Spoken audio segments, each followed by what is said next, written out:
کہ آج کے بعد میرے حلق کے اندر سے اسرائیلی پروٹیکٹ نہیں جائے گی، میری آنکھیں ان خبیثوں کی اشیاء کو نہیں دیکھے گی۔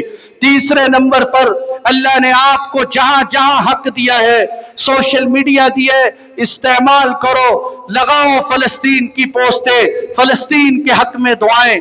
چوتھے نمبر پہ اللہ نے آپ کو حق دیا ہے تو احتجاج کرو، ریلیاں نکالو، میدان میں آؤ، سڑکوں پہ آؤ، جتنا اللہ نے حق دیے۔ ہمارے فیصل آباد میں تاجروں نے ہڑتال کی ہے، ہمارے اس بنگلے میں بھی ایک ہڑتال ہونی چاہیے، یہاں بھی لوگ میدان میں آئیں، کم از کم ریکارڈ کرواؤ، پوری دنیا کے سامنے جائے کہ الحمدللہ جتنا ہمارے بس میں تھا ہم میدان میں آئے ہیں، یا اللہ اتنا ہم کر سکے، باقی آپ کی طرف سے، تاکہ قیامت کے دن اللہ کے سامنے رسوا نہ ہو سکے۔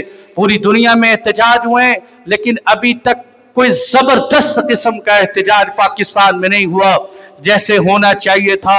اور آواز اٹھاؤ، اللہ ملکوں پاکستان کو، خاص طور پہ پوری امت مسلمہ کو کوئی غیرت مند لیڈر نصیب کر دے، کوئی غیرت مند جرنیل نصیب کر دے جو امت کی خاطر اٹھے، جو آج بھی جہاد کے نام پہ کھڑا ہو۔ اور بھائیو شاہین تمہارے پاس، پھر آخری بات سے آگے جا رہا ہوں، مجھے معاف کر دینا، میں بہت جذباتی ہو جاتا ہوں، ہر دفعہ نیت کر کے آتا ہوں کہ 2 بجے کے ٹائم پہ جمعہ پڑھانے، مجھے معاف کرنا میرے دوستو۔ شاہین تمہارے پاس ہے، غوری تمہارے پاس ہے، ابدال تمہارے پاس ہے۔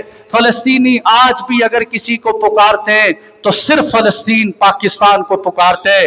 جس دن پاکستان ایٹمی طاقت بنا تھا سب سے زیادہ خوشی فلسطین نے منائی تھی، سب سے زیادہ روڈوں پہ فلسطین آئے تھے۔ آج ہمارے امت مسلمہ کے پاس ایٹم بم آ گیا، ٹیکنالوجی آ گئی ہے، انشاءاللہ آج کے بعد ہمیں کوئی میلی آنکھ سے نہیں دیکھ سکے گا۔ اور بھائیو ایٹم بھی ہمارے پاس ہے، سب کچھ ہمارے پاس ہے۔ جنہوں نے خوشیاں منائی تھی آج آنسو رو رہے، تڑپ رہے، لوتھڑے اڑ گئے بیچاروں کے۔ اپنے حکمرانوں کو مجبور کرو کہ اللہ کے واسطے اس ایٹم کو چلا دو، یہ شاہین چلا دو، یہ غوری لے آؤ، یہ ابدال لے آؤ۔ آج عزت کمانے کا وقت ہے، اس کے بعد ذلتیں ہی ذلتیں ہیں۔ ڈر ہے اللہ سے، کہیں اللہ کا عذاب نہ آ جائے، کہیں آسمانوں کا نظام بکھر نہ جائے، کہیں سمندر کی موجیں اپنی حدود سے باہر نہ آ جائے، کہیں اللہ زمین کو جھٹکے نہ دے دے، کہیں ہواؤں کا بفرتا ہوا نظام نہ آ جائے۔ اس لیے کہ موقع ہیں، جب یہ موقع ضائع ہو جاتے ہیں پھر اللہ کی طرف سے بڑی خطرناک پکڑ آتی ہے۔ ہم اللہ سے معافی مانگتے ہیں، یا اللہ ہمیں معاف فرما دے۔ ابھی جمعے کی نماز کے بعد اتنا احتجاج تو تم کر سکتے ہو نا کہ ابھی سنتیں پڑھنے کے بعد، ابھی فرض پڑھنے کے بعد کوئی بھائی اٹھ کے نہ جائے، سب مل کے ہم اجتماعی دعا کریں گے، کوئی نہ جائے، سب بیٹھے رہے، اپنے وقت چھوڑ دو، گھڑیاں چھوڑ دو، جمعے کے ٹائم چھوڑ دو، اب اللہ کی طرف متوجہ ہو جاؤ۔ فرض نماز کے بعد پوری درد دل کے ساتھ انشاءاللہ اجتماعی طور پہ دعا مانگیں گے، ہو سکتا ہے اللہ ہماری دعاؤں کو رنگ لے آئے۔ وآخر دعوانا الحمدللہ۔